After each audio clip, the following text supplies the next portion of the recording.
8वां अध्याय वैशाख महात्म। राधे राधे। तदंतर मैथिल ने कहा, हे ब्राह्मण, जलदान न करने के इक्ष्वाकु रघुवंशधर राजा का 3 जन्म चातक होना और मेरे घर में ग्रह गोदी बनना ठीक ही हुआ, क्योंकि साधु महात्माओं की सेवा न करने से गिद्ध की योनि पाई। परंतु आपने जो यह कहा कि उसे 7 जन्म तक कुत्ते की योनि मिली, यह बात मुझे बहुत अनुचित प्रतीत होती है कि उसे बिना कारण ही कुत्ते की कुयोनि क्यों मिली। हे विप्रवर, मैं आपका प्यारा शिष्य हूँ, आप मेरे इस संशय को दूर कर दीजिए। राजा के प्रश्नों को सुन महायशस्वी शुत देव धन्य धन्य कहकर कहने लगे, हे राजन, हे पाप रहित, जो तुमने पूछा है मैं उसका समाधान कहता हूँ। यही बात कैलाश के शिखर पर शिव जी ने पार्वती से कही थी। सब लोगों की रचना कर उनकी आमुष्मिक और ऐहिक 2 प्रकार की स्थिति बनाई, जन सेवा, अन्न सेवा और औषधि सेवा। हे महाभागे, ये तीनों ऐहिक इस लोक की स्थिति के हेतु है। साधु सेवा, विष्णु सेवा और धर्म सेवा, ये तीनों परलोक की स्थिति के हेतु है। एक हेतुओं का करना तत्काल धन संपत्ति देता है, एक हेतुओं का करना तत्काल धन संपत्ति देता है। अप्रिय बातें कहना भी दुख का हेतु होता है। यहाँ तक कि यहाँ तक कि एक पुराना इतिहास वर्णन करते हैं, जो ऐसा पापनाशक और अद्भुत है जिसके सुनने से रोमांच हो जाते हैं। यज्ञ दीक्षा में उपगत दक्ष प्रजापति एक समय महादेव जी को बुलाने कैलाश पर गए। उन्हें देखकर उन्हीं के भलाई सोच महादेव जी ने उठकर आदर नहीं किया। शिव जी ने सोचा, मैं संपूर्ण देवताओं का गुरु हूँ। स्वामी सेवक के आने पर पति स्त्री के लिए, गुरु शिष्य के लिए नहीं उठते। जो स्वामी स्वयं भृतादि के लिए उठते हैं, उनकी आयु, धन और यश तत्काल नष्ट हो जाता है। इसीलिए मुझे उठना उचित नहीं है। यह मेरा प्यारा श्वस्वर। ऐसा विचार कर दक्ष प्रजापति की भलाई सोच महादेव जी आसन से ना उठे। तब महादेव जी द्वारा उठकर आदर ना किए जाने के कारण दक्ष प्रजापति को बड़ा क्रोध आया और अनेक प्रकार से महादेव जी के आगे ही निंदा करने लगा कि ऐसा अहंकारी है जिसका धन केवल एक बूढ़ा बैल है, कपाल की हड्डी धारण करते हैं, शमशान में घर है, सर्पों के आभूषण धारण कर रखे हैं, संग में रात दिन भूत प्रेत पिशाच ऐसे दुर्चर रहते हैं। दुरात्मा नारद के बताने से मैंने अपनी कन्या सती का विवाह इसके संग कर दिया। यह भी अलग धर्म वाली हो गई है। मैं इसे कभी नहीं सह सकता। मेरी पुत्री से भी मुझे कुछ प्रयोजन नहीं है। ऐसी विमूढ़ता। दक्ष ने सती और शंकर को निमंत्रण नहीं दिया और अनेकों प्रकार के कुवाक्य कहकर चला गया। तदंतर यज्ञ स्थान में जाकर ऋत्विक और मुनियों को संग ले विधि पूर्वक यज्ञ करने लगा और शंकर जी की निंदा करता रहा। ब्रह्मा और विष्णु को छोड़ सिद्ध, चारण, गंधर्व, यक्ष, राक्षस और किन्नर आदि सब देवता यज्ञ में आए। तब सती की इच्छा अपने कुटुंबियों से मिलने तथा उत्सव देखने की हुई। इसलिए स्वभाव के चंचल होती है। महादेव जी के मना करने पर भी जाने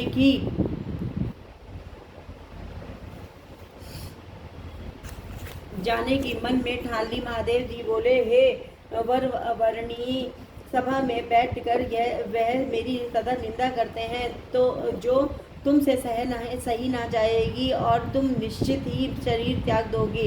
अतः तुम अपने पिता के घर मत जाओ, वहां तो जाने से तुम्हारा कल्याण नहीं। इस प्रकार समझाने पर भी सती ना रुकी, अकेली घर से निकल पैदल चल दी।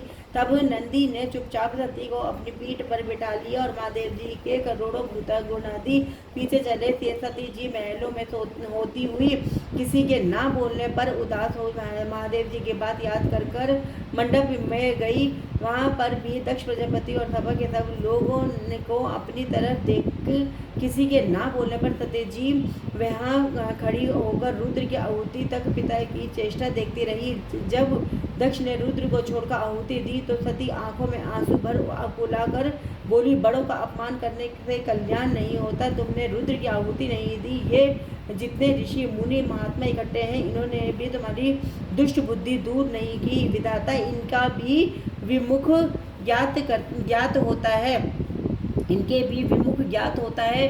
सती की ऐसी बातें कहने पर पूषा देवता मुख फाड़ हंसने लगे। शुक्राचार्य दाढ़ी और मूछ फड़फड़ाने लगे। बहुत से भुजा, पांव और कक्षाओं को फड़फड़ाने लगे और दक्ष निंदा करने लगा। उनकी बातों और पति निंदा सुनने का प्रायश्चित करने के लिए क्रोध से लाल हो शरीर त्याग करने का विचार कर सबके देखते देखते सती होम की अग्नि में गिर पड़ी।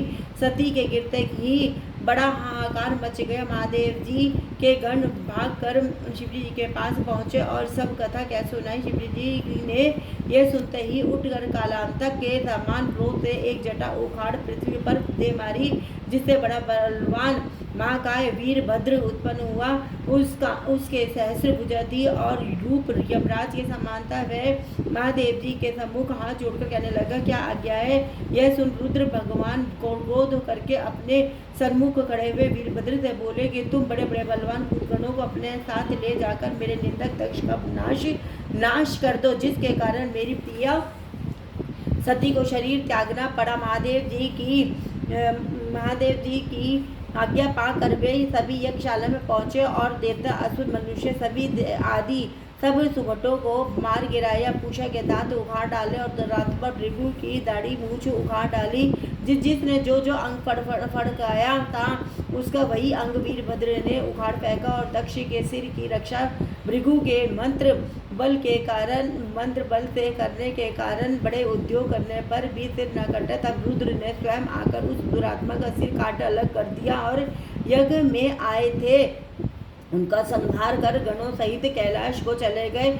मरने से बचे थे जो बचे थे वे ब्रह्मा जी की शरण में गए। उनको संग ले ब्रह्मा जी कैलाश पर पहुंचे। महादेव जी का क्रोध शांत कर समझा बुझा कर उन्हें ये ले यज्ञशाला में गए और जो यज्ञ में मारे गए थे उन सबको जीवन दान कराया। सदाशिव ने दक्ष के धड़ पर बकरे का सिर रख दिया। उसी से उनकी प्रसन्नता के लिए बम बम बम किया जाता है। बकरे की दाढ़ी भृगु जी के मुख पर लगा दी। पूषा के जहाँ तहाँ अंग लगाकर उसके सिर जोड़ और सबका कल्याण कर दिया। दक्ष का यज्ञ पूरा करा कर देवता अपने अपने स्थानों को गए और शिवजी नैष्ठिक ब्रह्मचर्य व्रत धारण कर गंगा तट पर पुनाग वृक्ष के नीचे तप करने लगे। दक्ष पुत्री सती ने हिमाचल के घर उसकी स्त्री मेनका के गर्भ से जन्म लिया और वहीं पर उसका पालन पोषण होने लगा। इतने में तारकासुर नामक एक राक्षस उत्पन्न हुआ और परमेष्टि ब्रह्मा तेवर पाया कि सिवाय रुद्र के महाबली पुत्र के तू किसी से भी नहीं मरेगा। यह बात सुन उसने सोचा कि शिवजी जी के कोई स्त्री तो है ही नहीं, पुत्र कहाँ से होगा। वह सब लोगों और देवताओं को सताने लगा। तब देवता ने दुख पा ब्रह्मा की शरण ली। ब्रह्मा ने देवताओं को समझाया कि रुद्र भगवान की पत्नी सती ने पहले अपने पिता के यज्ञ शरीर त्याग अब हिमाचल के घर जन्म लिया है, जिनका नाम पार्वती है, और रुद्र भगवान हिमाचल के शिखर पर घोर तप कर रहे हैं। किसी तरह पार्वती का पानी ग्रहण रुद्र भगवान से कराना चाहिए। ब्रह्मा के यह वचन सुन सब देवता इंद्र को लेकर अमरावतीपुरी में गए और बृहस्पति जी से सलाह कर अपने कार्य सिद्धि के लिए इंद्र ने नारद और कामदेव को बुलाया। उन दोनों का बुलाकर नारद जी को हिमाचल के पास कहला भेजा कि वह अपनी पुत्री जो पहले दक्ष की कन्या थी उसको शिवजी जी की पत्नी बनाने की नियुक्ति करे। नारद जी से ऐसा कहा गया था, वैसे ही करने चले गए। फिर कामदेव जी ने कहा कि सब देवताओं और महादेव के हित के लिए वसंत ऋतु को संग लेकर रुद्र भगवान के तपोवन में चारों मनोहर वसंत ऋतु का विस्तार करो। वहाँ पार्वती जी महादेव जी के पास पहुँच जाए।